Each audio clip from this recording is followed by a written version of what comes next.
Welcome, everyone, to today's webinar. I am Sarah Lort with the Becker's Hospital Review team. We will begin today's webinar with a presentation and we'll have time at the end of the hour for a question and answer session.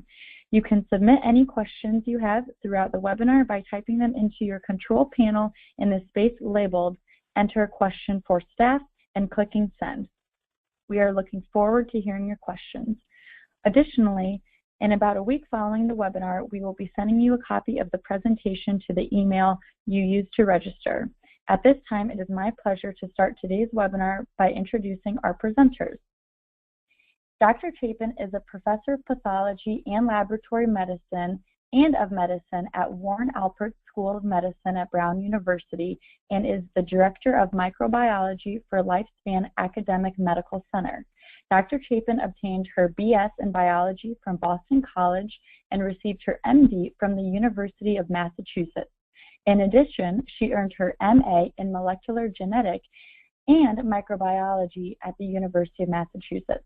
Dr. Chapin is board certified in clinical pathology and holds a board certification from the American Board of Medical Microbiology.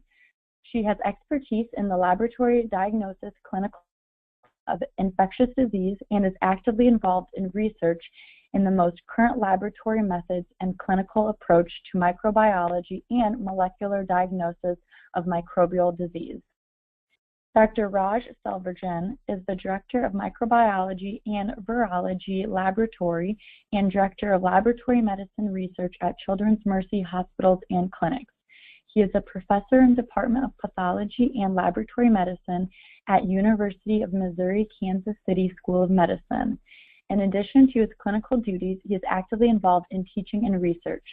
He teaches medical microbiology to medical students and trains medical technologists, graduate students, pathology residents, and fellows in infectious disease laboratory testing. His research interests include rapid molecular diagnostics to detect infections and its impact on patient care and outcomes. He also leads an active research program in epidemiology of infectious disease in children.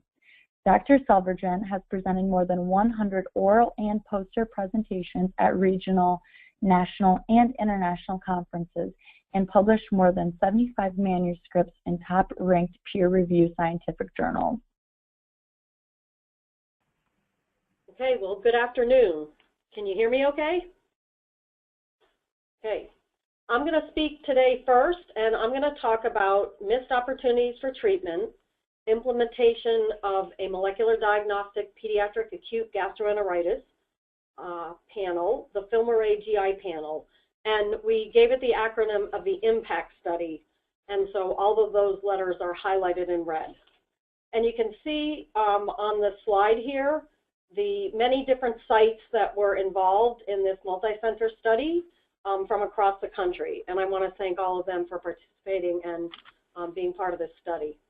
So the objectives today are to be able to discuss the epidemiology of a pediatric acute gastrointestinal illness and the ramifications to healthcare for that particular clinical entity, examine the critical differences between GI multiplex assays versus results from traditional diagnostics that many labs are still currently have in place, really in relation to identification of pathogens, as well as workflow in the clinical lab, the cost both to the lab and to patient and healthcare, and also the turnaround time to results.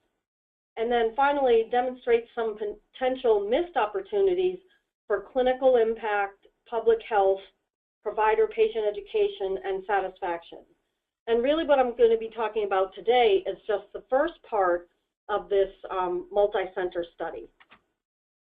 So first, to just talk about a little bit about the epidemiology, and to be honest, the numbers are very broad in numbers as well as cost because there really hasn't been good epidemiology just for the United States, in part due to diagnostic method sensitivities, not testing of patients, and not reporting. So you'll see anywhere from 211 to 375 million episodes of diarrheal illness occur. And that number is broad also because sometimes that also includes C. difficile toxin disease. But basically, this entity of acute gastroenteritis results in being the second most common reason patients come to an acute care center after respiratory illness. And overall, between adult and pediatrics, it's probably tied with the most common illness, so very common. 73 million physician visits, many hospitalizations, significant number of deaths, and of course, we're always looking at what are the healthcare dollars spent and loss of productivity, and that can tally up to $6 billion. And this is just the U.S. If we look worldwide, the implications are much more significant. We're not going to talk about that today. So why is diagnosing diarrhea so difficult? And in part, it's because of a lot of multiples. And the first one really is multiple sources of exposure. So this is a really gross picture of drinking water. Hopefully we're not drinking that kind of water, just to show a point. We can have food that we don't cook appropriately and is contaminated. This one showing the meat with Shigella toxins. We can have animal exposures. So we're well aware of reptiles, bearded dragons that carry salmonella and the like. We can have transmission by hand to hand, hand to mouth, and then, of course, sort of the multiple entities with picnics and all the different things that happen there. So sometimes you get a history where there might be a clear exposure, and other times you might get a history where they have 5 different exposures, which we just had this week. And sometimes you don't get a good history at all. Secondly, there's multiples and overlapping symptoms and similar overlapping symptoms for a whole host of 15 to 25 different pathogens for acute gastroenteritis. So you can have nausea, you can have vomiting, you can have diarrhea, you can have the nausea without the diarrhea, you can have bloody diarrhea in some cases, not specific enough for any entity to really make a specific diagnosis. So you may say, oh, somebody with fever and bloody diarrhea, they have Shigella toxin or they have Shigella. But in many cases, they may have something else. And we'll actually go through some of that data in this pre-intervention phase to show you how often physicians pick that standard of care testing and how many times they actually missed a significant pathogen or inappropriately treated for, say, a Shigella toxin. And we'll hit some of that data in a bit.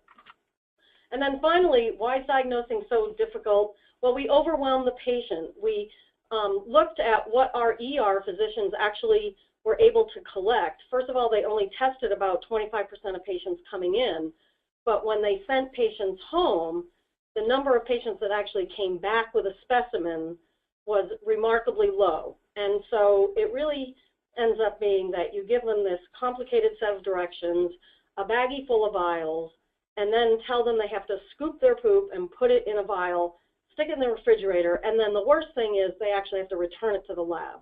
So we certainly don't make it convenient for them to provide a specimen and to bring it back. And then finally in the lab, why is diagnosing diarrhea so difficult? This is just a picture of all the current methodologies that we use in our laboratory. And we use at least 7 different tests to diagnose a list of 13 pathogens.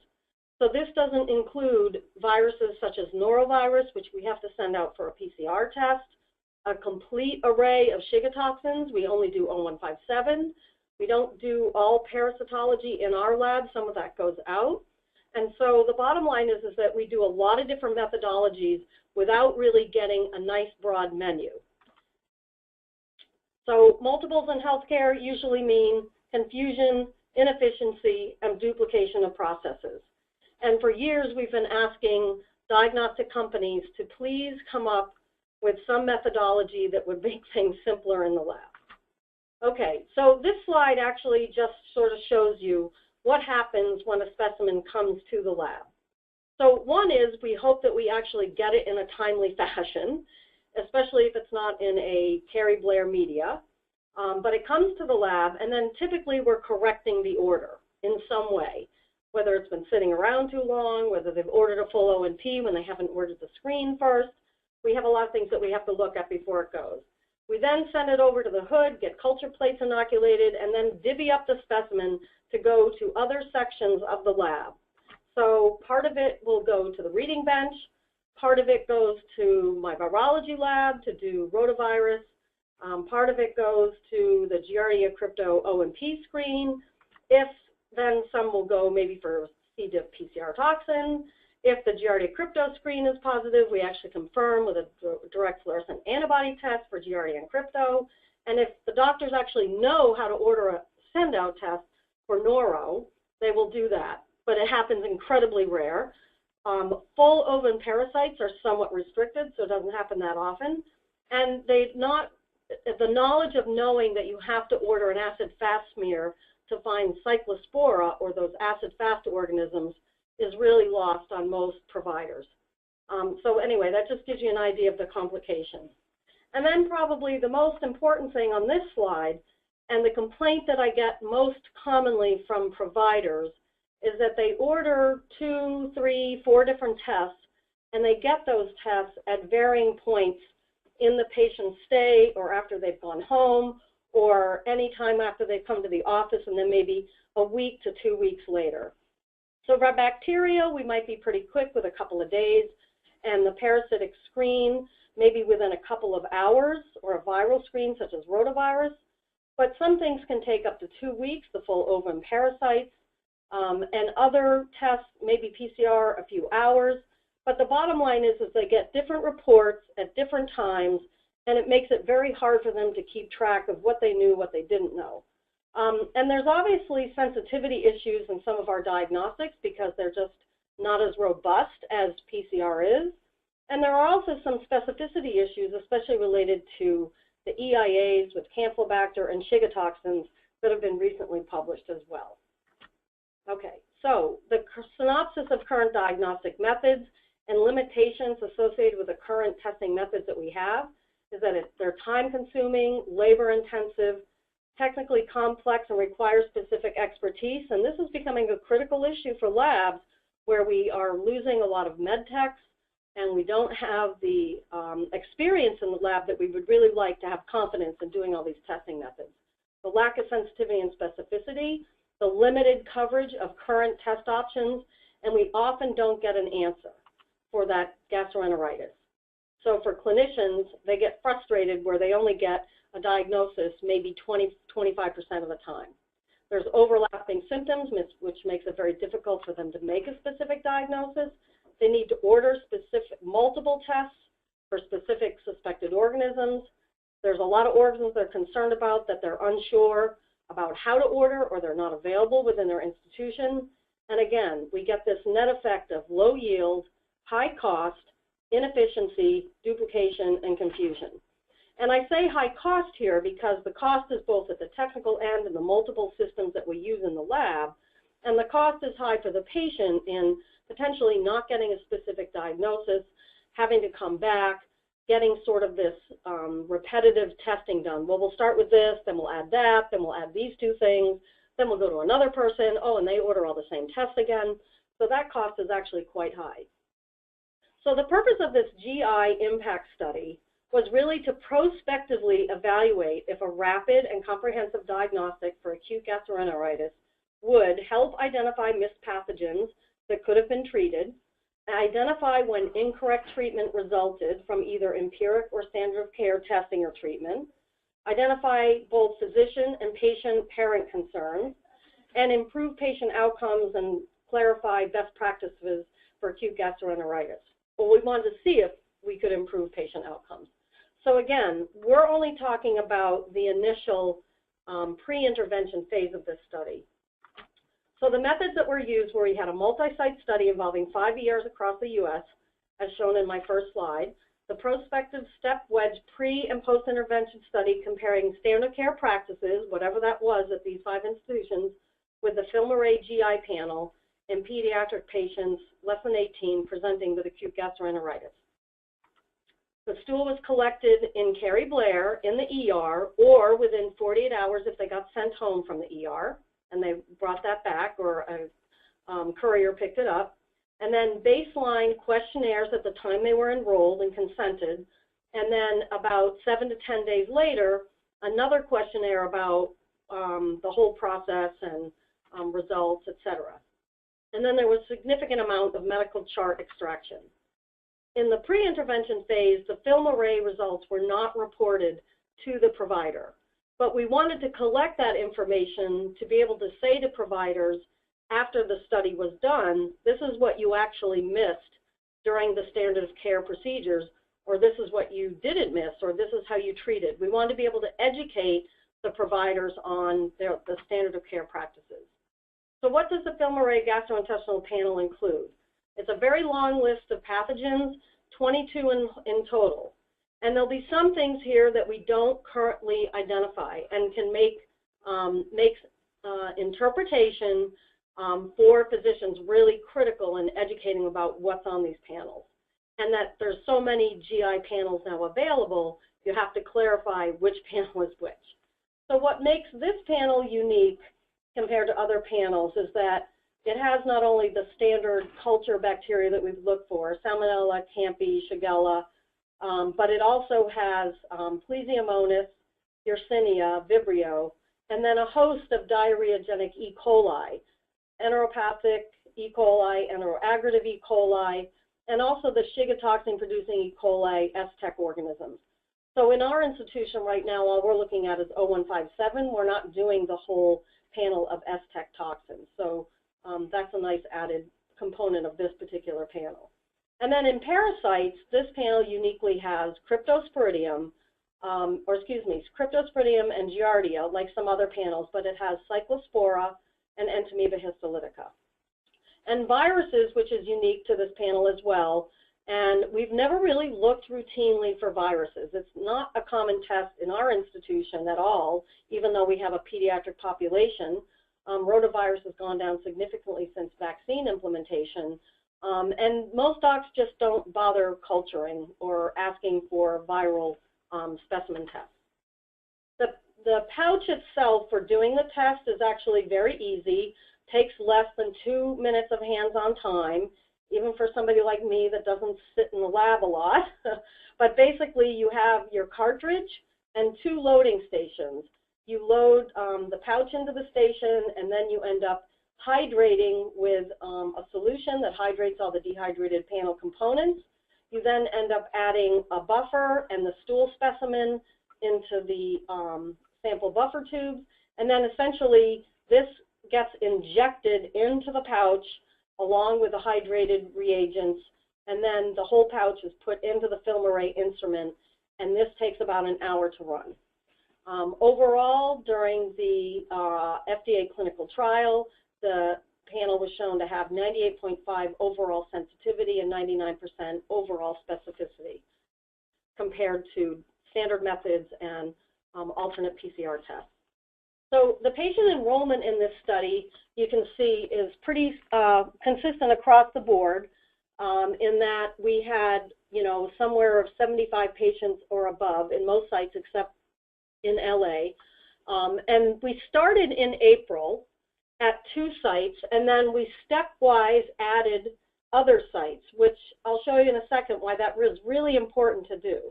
And we had pretty much an equal split between male and female, but importantly, about 70% of the population was 4 years or younger.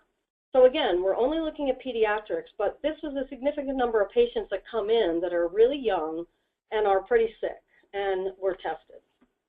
And this very lovely graph really basically shows from the time of the start of the study in April through the summer and then back to when our site actually started, which was in January, that you get this incredible variety of pathogens, very similar to if we look at respiratory viral panel changes throughout the year. And we see the same changes in that we'll see the end of sort of the, the spring era, you're just starting to see more bacterial. Again, this is when LA started, so they're always in a warm climate, have probably more bacteria throughout the entire year. And then as we hit the summer months, we see a lot of Shigella, Salmonella, and more bacteria. And then as we get into the winter, we get the sort of wintering, vomiting, diarrheal disease.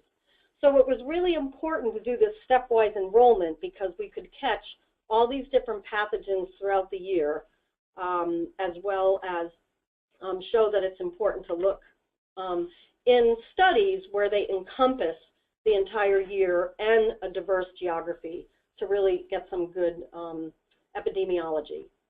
So if we look at what the docs did during this implementation phase, pre-intervention phase, only 17% of patients actually had standard of care testing ordered.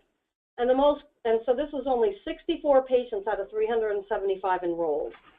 A couple of interesting things. The most common things were stool culture and Shigella toxin, but then we had a fair amount of C. diff toxin testing done, which I was really surprised at looking at all the data.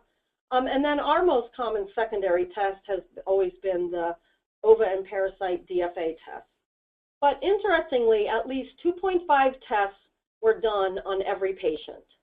And again, 35% of patients had C. diff toxin testing requested, which is interesting because we don't think so much of C. difficile toxin in young kids, but becoming more common.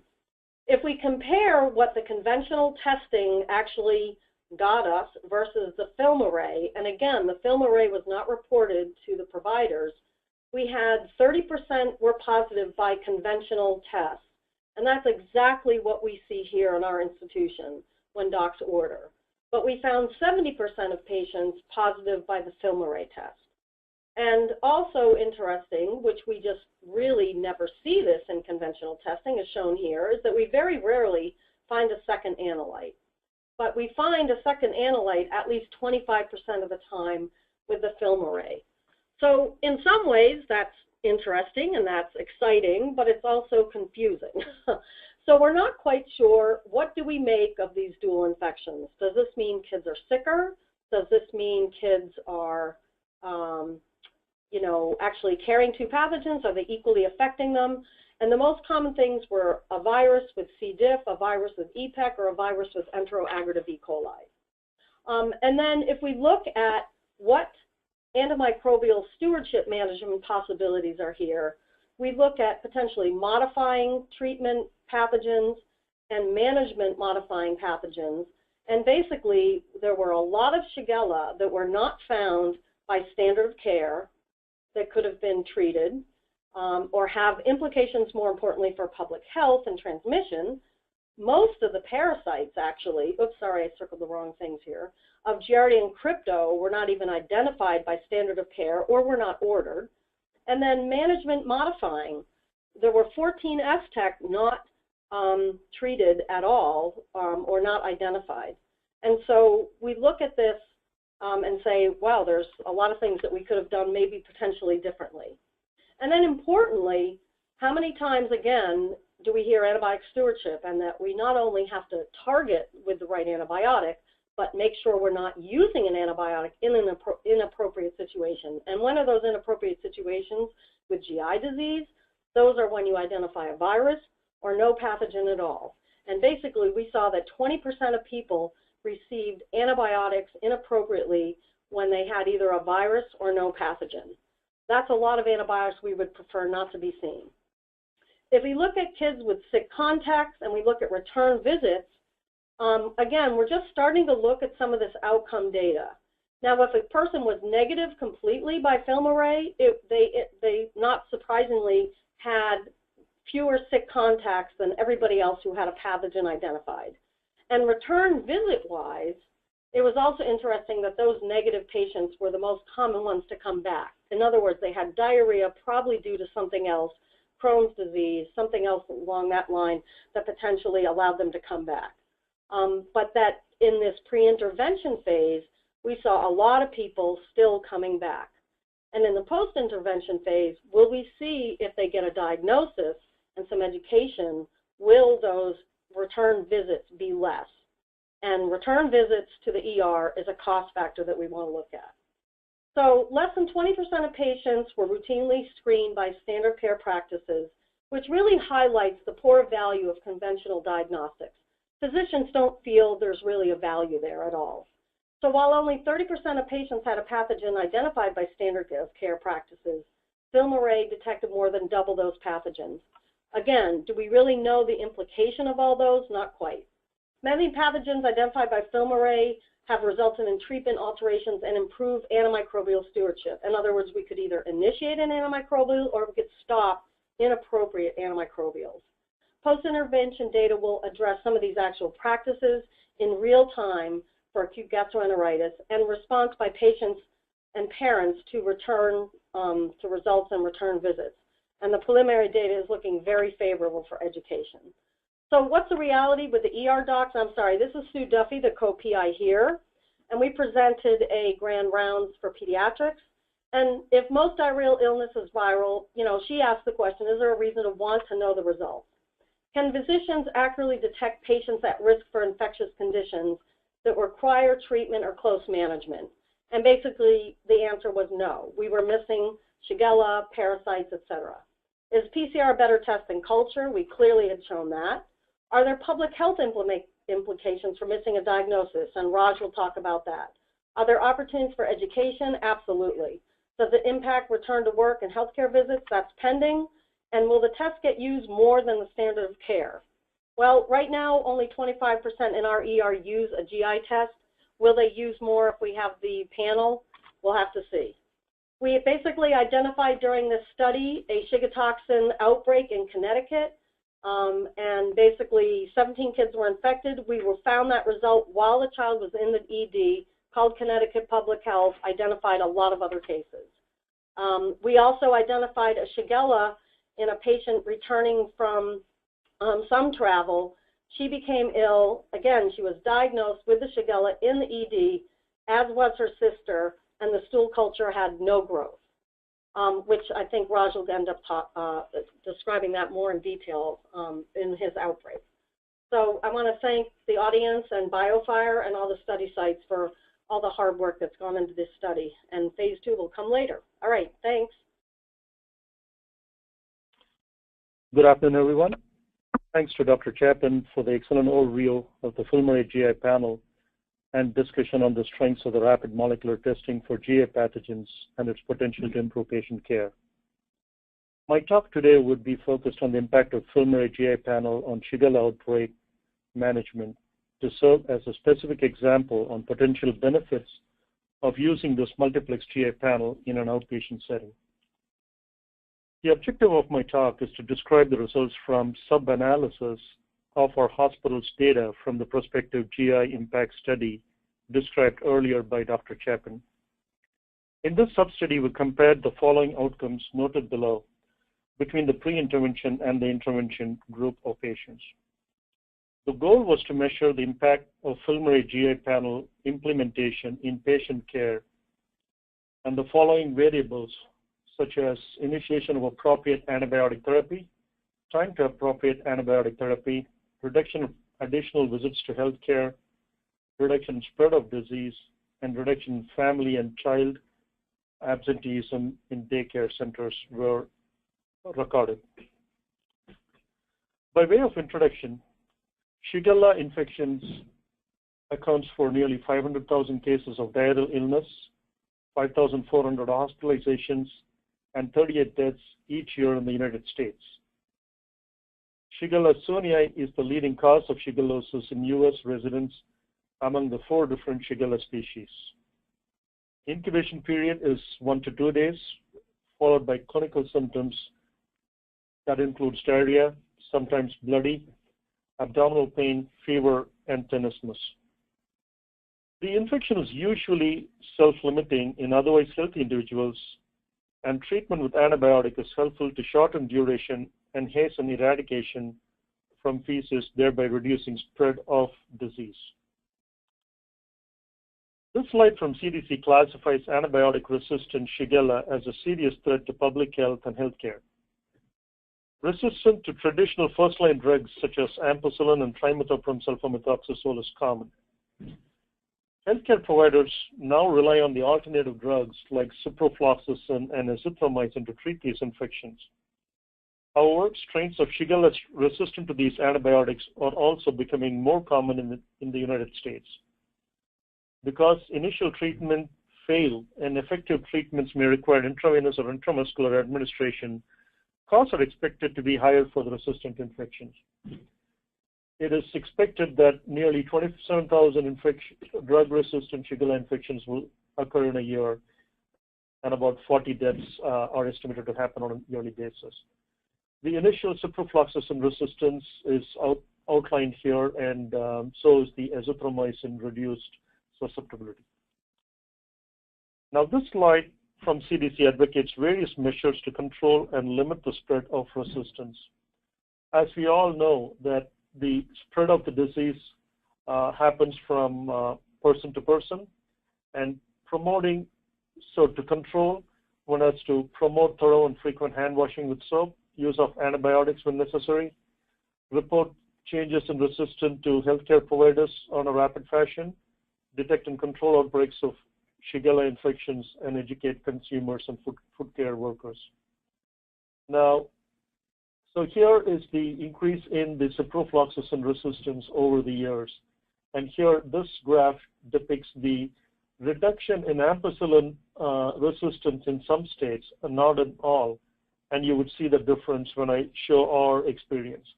And then an increase in Bactrim or trimethoprim sulfamethoxazole resistance. Now, this slide is from CDC Health Alert Network back in June 2015. It describes the spread of 5 confirmed cases of extremely drug-resistant Shigella between the time period May 2014 to April 2015. So these extremely drug-resistant Shigella are noted by these black bars.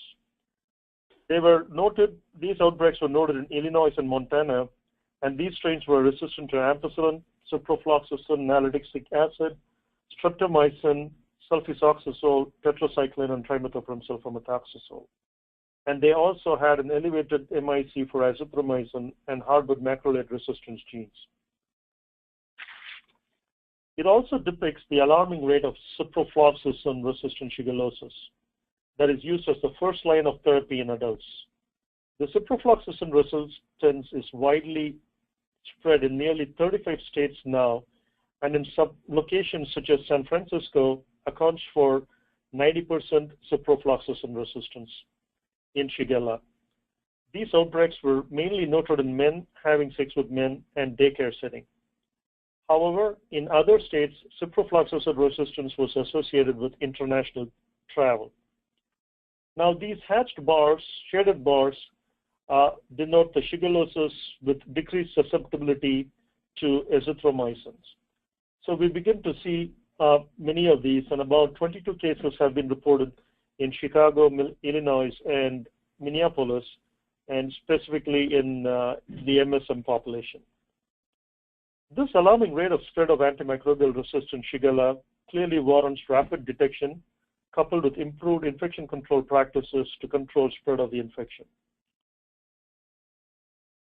So this slide here depicts the Kansas City outbreak that we experienced in 2015. It seems that we experience a Shigella outbreak in our community every 5 years. The previous outbreaks occurred in 2005 and 2010. The recent outbreak lasted from May 2015 and all the way to July 2016, with about 450 infected children that were seen in our hospital. This graph displays the encounters of resistant Shigella on a weekly basis and resistant pattern for ampicillin, ciprofloxacin, and Bactrim, which was recorded as noted by the different colored bars.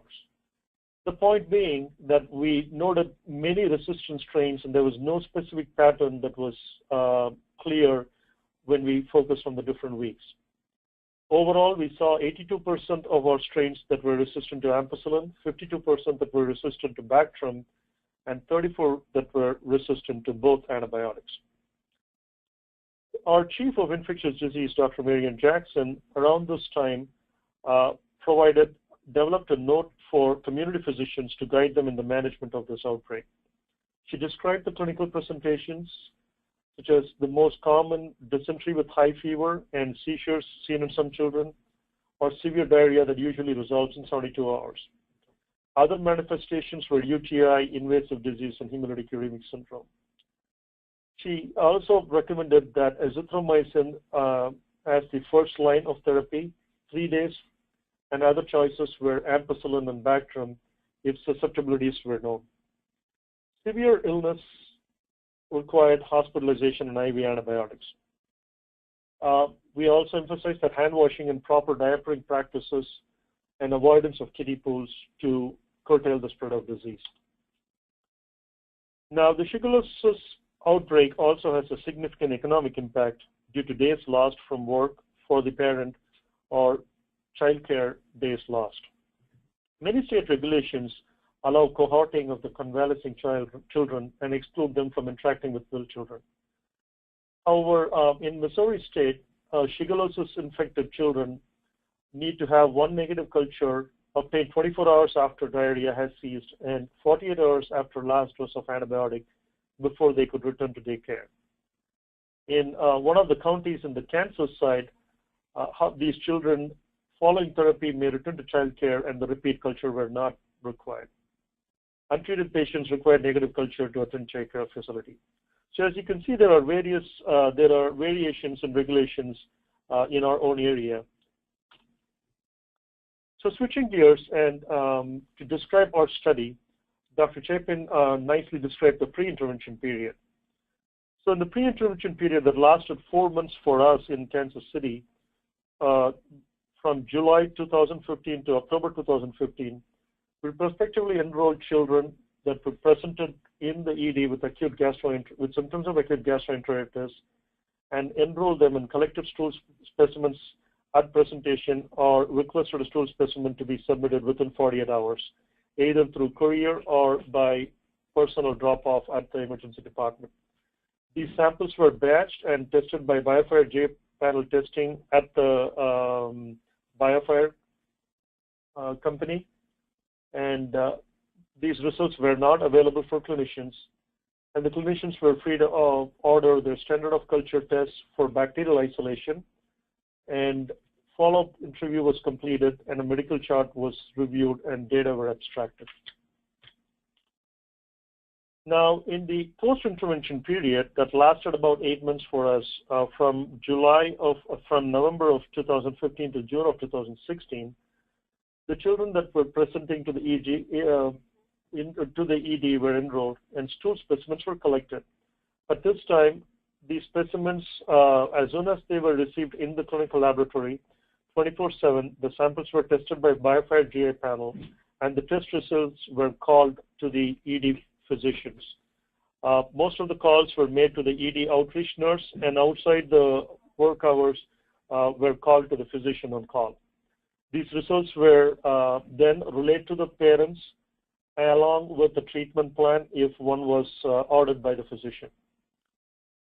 According to the research protocol, reflex cultures were also performed for select bacterial pathogens when detected by BioFire GI panel. Isolates or the clinical specimens were also forwarded to the public health laboratory per our regulatory requirement. Follow-up interviews were completed and medical charts were reviewed and data was abstracted. So this graph depicts the Shigella outbreak epicurve and the two periods, the pre-intervention period and the intervention period where the FilmArray was implemented and test results were available for clinical care. So we enrolled about 139 subjects in the pre-intervention and 151 subjects in the intervention period. And about 110 in the pre-intervention and 119 subjects in the intervention period provided stool samples for a total of 80% of subjects returning stool samples. Complete follow-up interview was done in 125 pre-intervention and 113 intervention. And the Shigella positive by FilmArray was about 30 subjects were detected with Shigella in the pre-intervention and 19 in the intervention period. And one has to remember that these 30 subjects, the results were not available to the clinician. Reflex culture per the research protocol was not performed during the pre-intervention and was performed during the intervention period. All of these 19 samples were reflex to culture and 15 were positive for a total of 80% culture recovery. Now, as I mentioned earlier, the physician were also allowed to order the standard of care cultures, and in the pre-intervention period, 10 cultures were requested, and for Shigella, for bacterial cultures, and 8 were positive, and in the post, 5 were requested, and 5 were positive.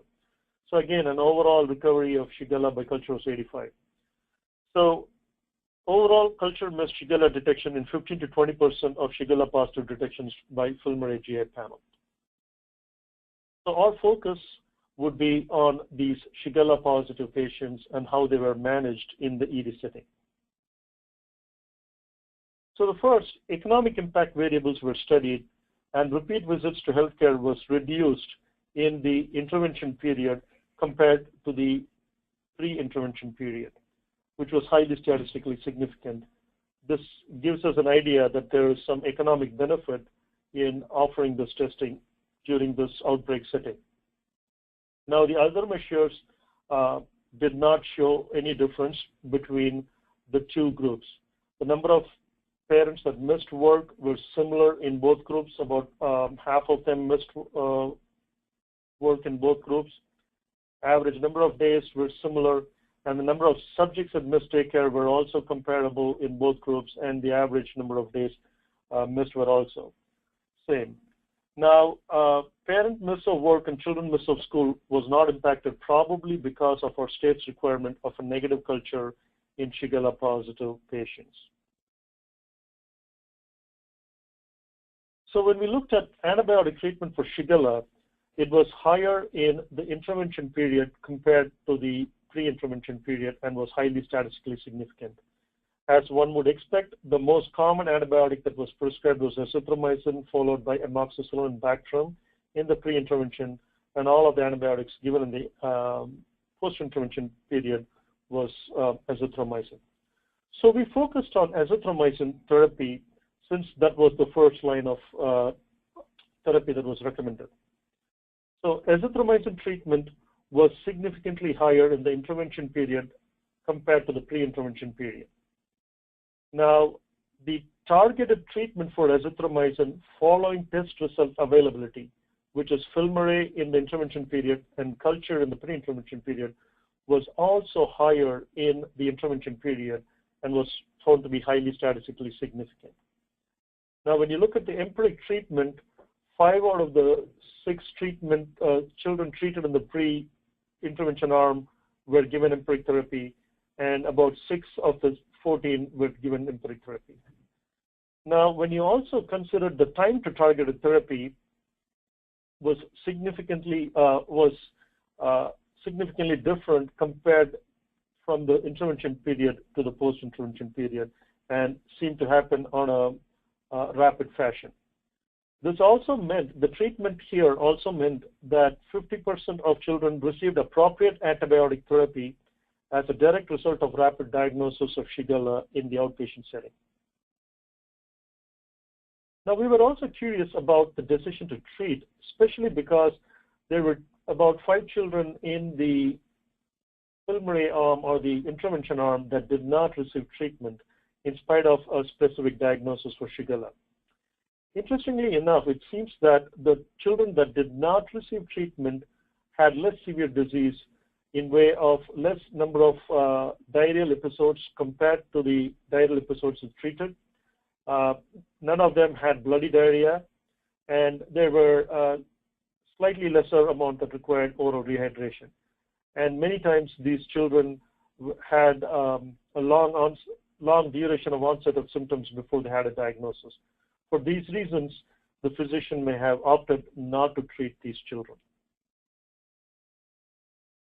So in conclusion, the FilmArray GI panel resulted in a significant increase in appropriate azithromycin treatment during the intervention phase. Time to targeted therapy with azithromycin was improved by rapid test result availability from the FilmArray GI panel. A decrease in additional provider visits was observed in interventional phase compared to the pre-phase. Impact variables such as number of subjects or parents who missed daycare, school, work days, and number of days missed by subjects or parents were found to be comparable in both phases. FilmArray GI panel was found to be more sensitive than culture for Shigella, and decision to treat with azithromycin also seemed to be influenced by the severity of infection. In conclusion, we need to have a heightened awareness of the increasing antimicrobial resistance in Shigella and its threat to public health. We also need to recognize that rapid detection of Shigella during an outbreak setting can improve appropriate and timely use of antibiotics. Early detection and recognition of Shigella outbreak in a community setting provides opportunity for implementation of effective infection control measures to possibly curtail the spread of disease. With that, I would like to acknowledge our research team. Dr. Nina Kanwar was the lead scientist for this project, and Dr. Jamie Jackson was my co-investigator in the emergency department, and Charlotte Williams and Chastity Runyon were the lead in the emergency department enrollment, and all of the ED research team that did a fantastic job enrolling these children effectively and completing all aspects of the research requirements, and our ED clinicians and outreach nurse team for follow-up and management of these patients during this outbreak. And I would also like to sincerely thank our clinical microbiology and molecular infectious disease lab that performed the testing around the clock for these patients during this research period. And also would like to acknowledge funding from BioFire Diagnostics and the NIH grant to BioFire Diagnostics. Thank you for your attention. We'll be happy to answer any questions. Thank you, Dr. Chapin and Dr. Raj Selvarjan, for that fantastic presentation. We will now begin today's question and answer session. Please submit any questions you have by typing them into your control panel in the space labeled "Enter a question for staff" and clicking send. We will try to get through as many questions as we have time for.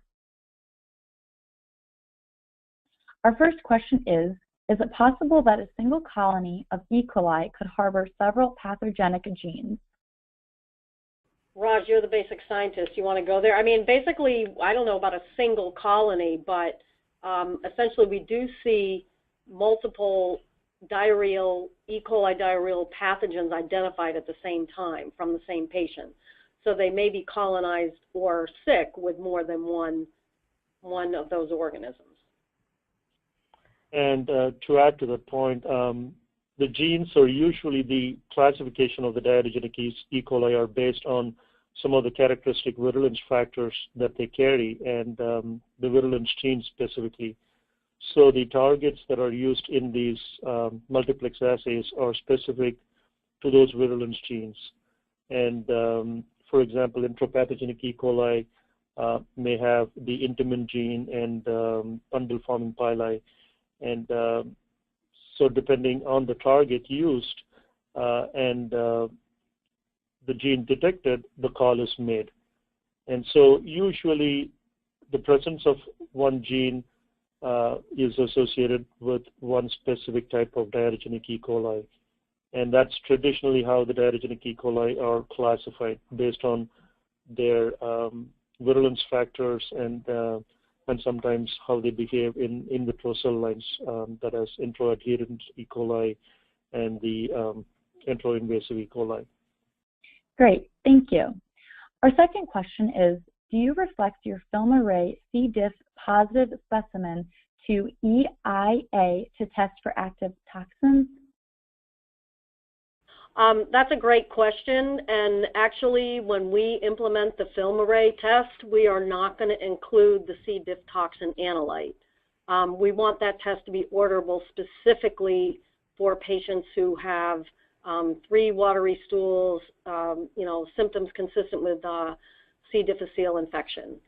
There's no way I'm going to end up doing second tests on all of those. So we have a very strict policy about how we test for C. diff, what kind of specimens we accept, how often we retest.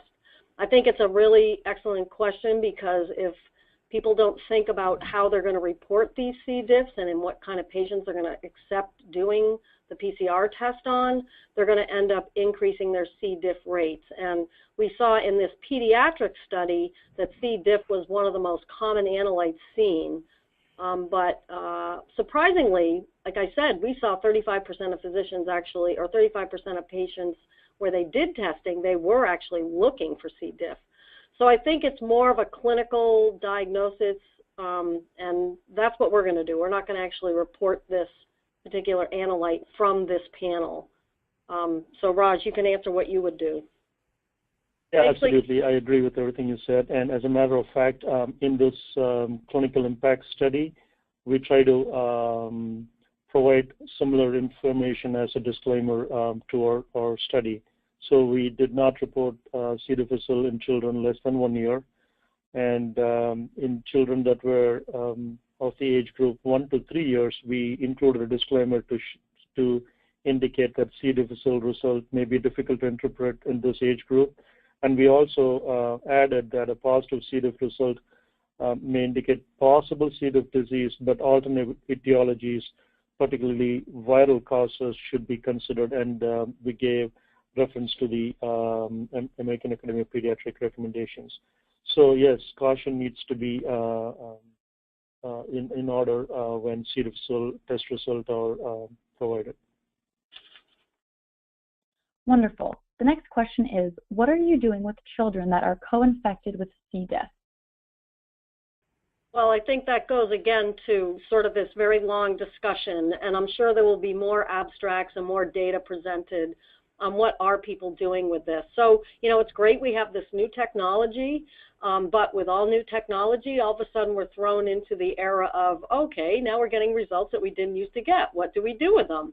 And to be honest, nobody really knows just yet. So it is going to take some time to figure out how to clinically interpret some of these.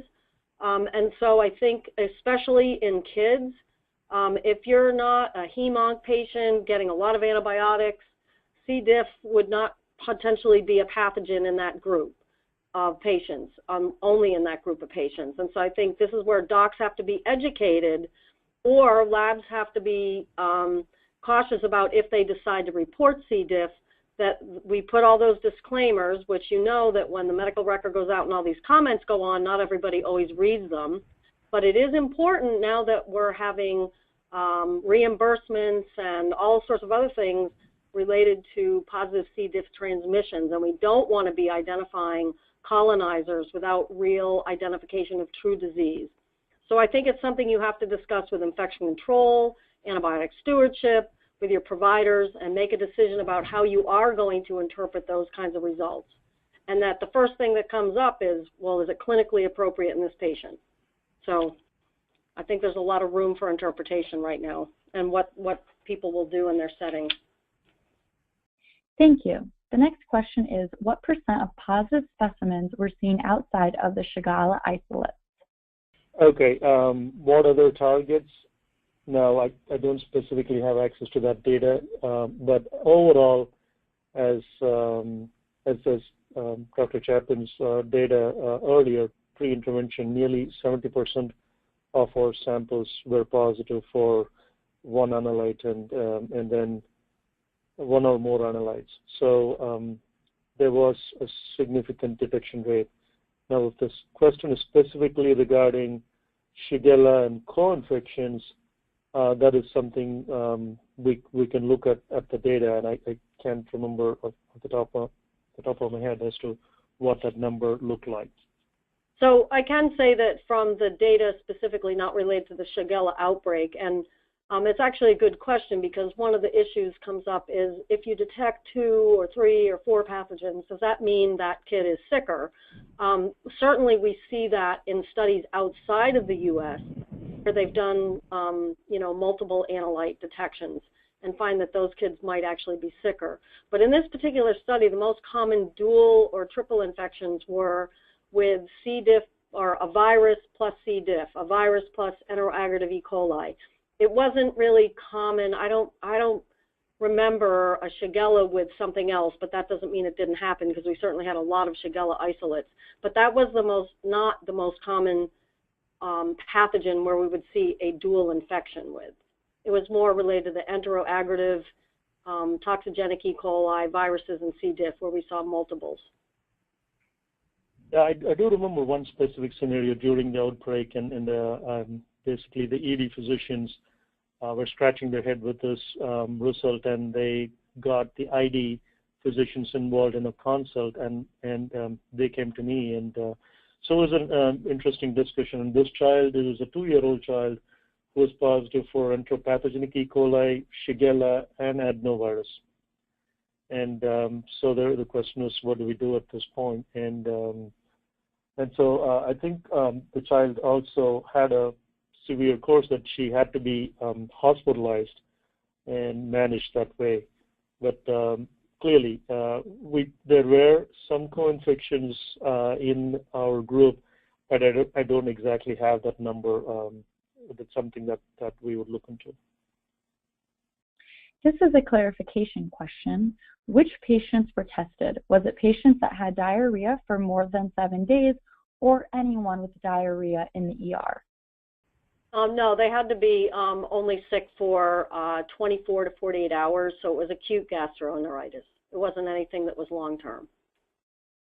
Thank you for the clarification.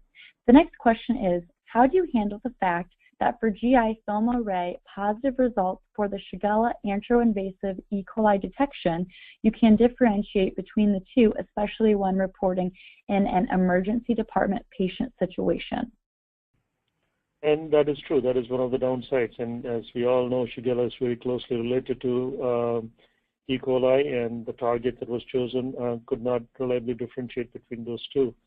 But, and again, maybe that is probably explains some of the difference in the lower yield for Shigella. In other words, that I mentioned, 15 to 20% of our cultures were negative. So maybe they were enteroinvasive E. coli, but again, there are some limitations, and we need to be cognizant of that and maybe able to educate our clinicians also. Wonderful. And for our last question, does your state require organism isolation submission to its public health department? And if so, do you also plate stool for culture or at least set up a GN broth? So in our state, we have to submit the Shigella, Salmonella, and then Shigatoxin E. coli positive samples. So that's what we did specifically for our state lab, in addition to which for the research protocol, every FilmArray positive for the bacterial species such as Campylobacter, and if we had Plesiomenus shigelloides or Vibrio, we would have had to do a reflex culture, but that didn't happen. So I can what we're doing, because it's a little different, and I think this is one of the biggest issues, is that obviously if we go to culture-independent diagnostic testing methods, we're worried about public health not having an isolate to work from. But more importantly, if we send them just the stool sample as opposed to an isolate, which is what we used to do in most labs, it really creates a burden on the public health lab to be able to isolate those things. So I think, we're really trying to come up with some options on what would be the easiest way or the most equitable way to distribute the sort of workload of sorts and still be able to address the public health needs. So in our state of Rhode Island, we are legally supposed to be providing either an isolate or the specimen. So if we get a positive on a multiplex method, we're going back into the Perry Blair and just subbing that. If we know it's a Shigella or Salmonella, and for instance, and looking, for that non-fermenter on a McConkey, and then sending them that McConkey plate with the isolated colonies. So it sort of decreases our workload significantly because we're only about 5% positivity of pathogens for bacterial stuff, and then we send them a GN broth for the Shigatoxin. That is all the time we have for today. I want to thank Dr. Chapin and Dr. Raj Selvarjan for their excellent presentation, and to our audience for participating today. Enjoy the rest of your day, and we look forward to having you join us for future webinars.